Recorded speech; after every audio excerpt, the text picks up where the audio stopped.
Hey guys, hold on just a second.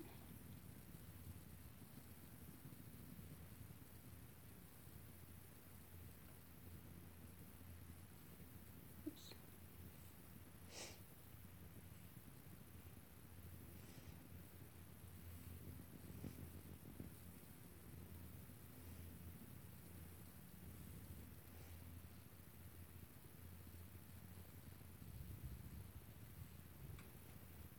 Okay.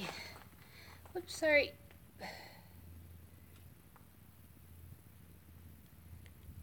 There we go.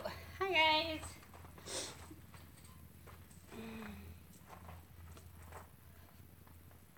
How's everybody doing? Nice to see you too, LaShawn. Yeah, it is nice to be home, let me tell ya. How is everybody? Woo. How you guys doing? So, as promised, I decided it was the day for the stress reliever. Yeah, we're gonna blow up all those anxieties today. So, behind me, I have a 52-inch screen TV and an axe.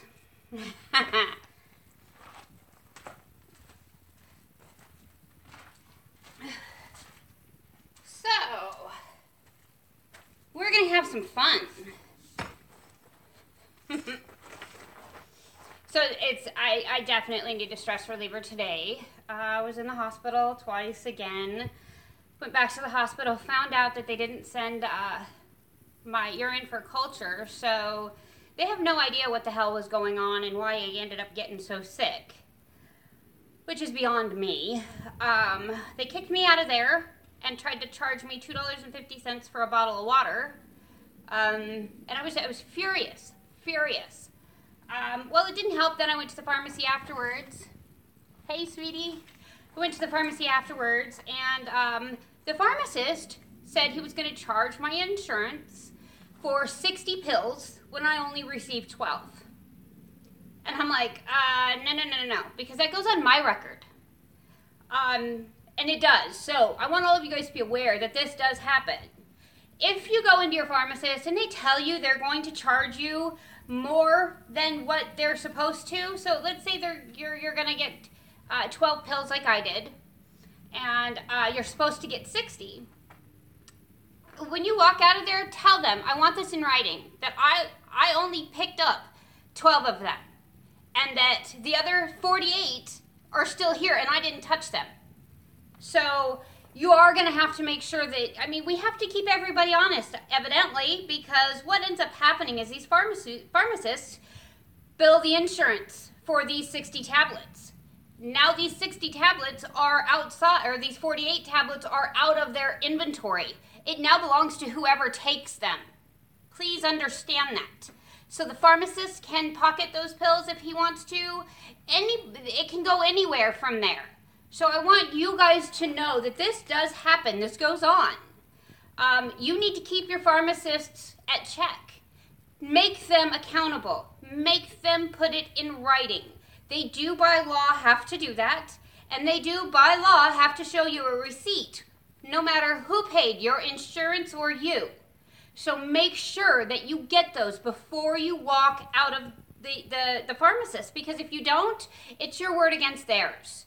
So it was kind of I knew what to do, and I kind of blew up at the pharmacist at that point in time. I didn't let him finish what he had to say. I was irritated because I saw where this was going. Keep them in check. Real talk, everyone, yeah. This is, keep your doctors in check. Keep your pharmacist in check, because these things do go unnoticed. And then we, as the consumer, get blamed for it. And with the wonderful opioid pandemic and I want to say paranoia at this point in time, there is an opioid problem. Don't ever get me wrong. There definitely is an opioid problem. And one of our biggest problems is that our doctors pushed those opioids so hard and so many, in the 80s and 90s, that now we're having the side effects left over from all of that. It's what's going to happen. We're finding aches and pains. We're finding cancers. We're finding melanomas, tumors, things like this that are happening because of all of these big pharma consumptions that we did in the 80s and 90s because, oh my goodness, it was good for us. They were trying to help us. They were keeping us out of pain, and they were managing us. And that's exactly what they did. And that's why I'm emphasizing, is managing us. It happened to me, yeah. It happens to a lot of people. It happened to me. There's a lot of people that have run into the opioid problems. And I'm glad that the opioid problem is getting recognition right now because it is definitely a problem. But in the same respect, you can't take opioids completely away from a patient that A, is used to taking them, and B, needs them without introducing something else to take its place. Because we can't put the patient back in pain, and we can't make their lives so miserable that now we're having to watch out for suicide attempts, because that's what happens, especially during this time of year. This time of year is hard on everybody, but it is especially hard on patients because they're stuck in and out of a hospital. They're stuck in and out of a system that forgets about them, and they're not doing anything to help it. All they're doing is feeding the addiction by sending us home with more, and instead of educating us and helping us get through it and sharing the fact that cannabis can help people kick the addiction to opioids, we're going to hide it. Well, that's not what I do here. I'm not a hider. I have a big mouth, and I'm here to use it. I had an opioid addiction. I had an opioid problem that ruined my life for several years. And cannabis really helped me. Without cannabis, I wouldn't have been able to get off the opioids because I was in so much pain that I couldn't function. So you can't take opioids away without providing something else in its place. Cannabis does this. So for all you naysayers out there, yes, cannabis isn't perfect. I'm going to tell you that right off the bat. When I'm in really bad shape, cannabis isn't all I have to take to make it stop. There's times that I have to help my cannabis with other medications. So don't ever think that, I'm completely pain-free, because I'm not. I will be on pain management for the rest of my life. My goal is that pain management is not with opioids. It's with cannabis. It's using cannabis to manage my pain instead of an over-the-counter drug or a pharmacy drug. Too many people have died.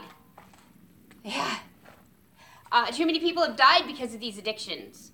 Too many people have died wanting to get clean from these addictions. And that's one of the biggest problems that I see nowadays, is they try to give up opioids, and it hurts so bad, they get so depressed, that suicide ends up being part of it.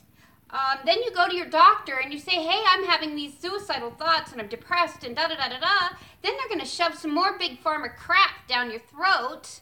And what's going to end up happening is that shit gives you more suicide thoughts and tendencies, and the cycle never ends. So big pharma is a population control.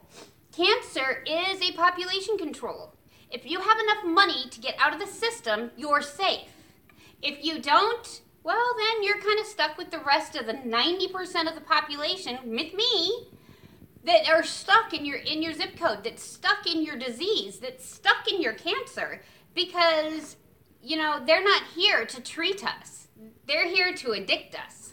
They're here to create a problem that we shouldn't have.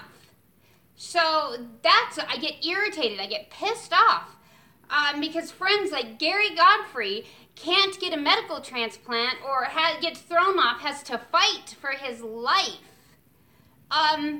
So that way Big Pharma can make some money off of him. And that's wrong. Yeah, to kill us.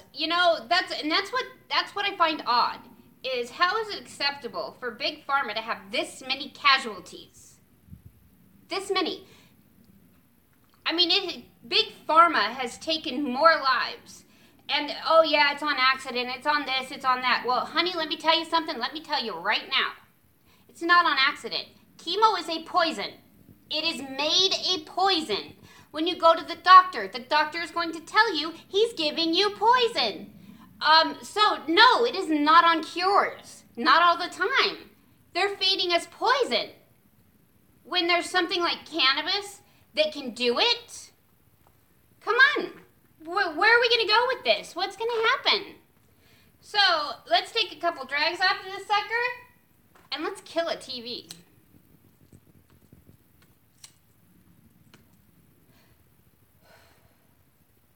Make sure I have my glasses on.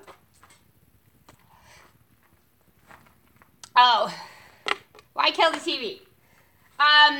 Actually, the TV was given to me. It's never worked, not a day in its life. So I'm actually killing a dead TV. And the reason why is I found that one of my biggest downfalls as a cancer patient is stress. Stress hurts. Literally, it physically hurts. So in order for me to kind of relieve that stress sometimes, I will break something on purpose. I will throw something on purpose. Never at anybody or to hurt anybody specifically, but just to get that aggression out to where I can then move on with my day and it's over with. That is the point of the TV. Because of the last week of me being sick and having to deal with doctor after doctor and then the pharmacy's issue. Yeah, right now it's the biggest thing. Breaking glass, it's a great body stress reliever. So that's why we're doing it. So let's do this.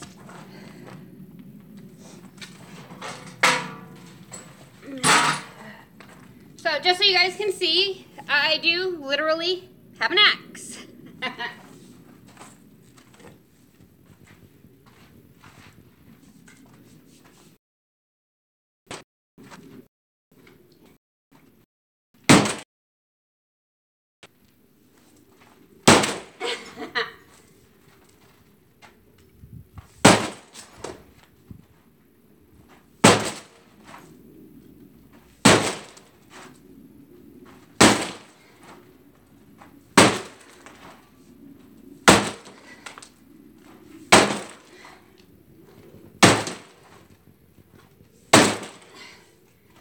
It's great exercise.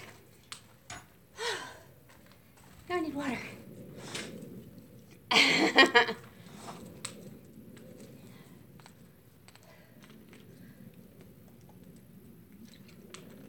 If you've ever chopped wood as exercise, it's great for you.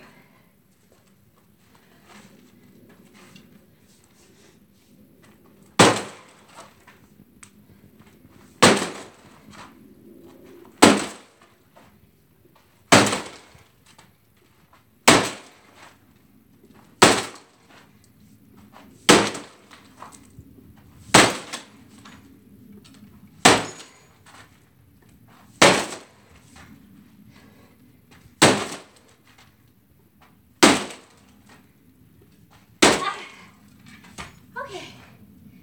Yeah, that's all I can do.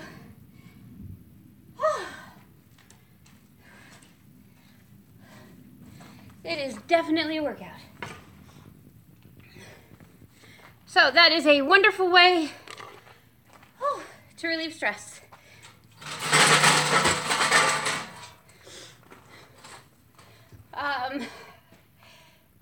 Excuse me.